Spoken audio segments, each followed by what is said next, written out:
Hi, I'm Sharon Bill. Welcome to my Theory Tuition series, and today we're going to be looking at the bass clef, how to draw a bass clef. There are lots of resources available to help you on my website. If you visit sharonbill.com, you'll find some free PDF information sheets in US letter or A4, and if you go to the grade 1 PDF document, you'll find more information about the bass clef, and you can also find some copies that you can trace over on that document as well. So if you go to sharonbill.com, it's all there for you. If you can give me a like, that would be fab, and subscribe to my channel to keep updated. There's lots in store. And so we're going to crack straight on and have a look at the bass clef. So I shall draw it for you here. Just a quick rendition. Just a hook over with 2 dots. And then we'll have a little bit more of a look at that in detail. This is sometimes called the F clef because it begins on this second line down, which is the note F, and then it just hooks over from that, and these 2 dots are particularly placed either side of that F line. It is possible for the clef to be drawn the other way round, however that's kind of a bit outdated. If you look at this old music score of a Handel's oratorio, you can see that the bass clefs spiral the other way around, but that's not really in use today, so know that it exists and then just sort of ignore it. So let's have a look at drawing some bass clefs. Again, I've mentioned it starts on this second line down.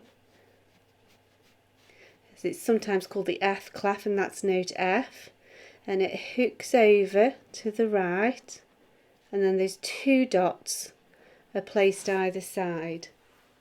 The bass clef is relating to all instruments or voice parts that are very low in the register. So low pitched instruments like the bass guitar or the bassoon, the cello, the tuba, and also bass and tenor voice parts as well. Anything to do with deep low pitch is what the bass clef refers to. We use that to denote low notes. Let's have one more go at that. It's quite a simple one to draw. A little blob on the second line down from the top, hook over to the right, and just make sure that your clef doesn't hang over and extend past the bottom line. Other than that, just be careful where you place those 2 dots, and that's it. It's as simple as that. Give me a like if that's been helpful to you, and subscribe to my channel to keep updated. There's loads more in store.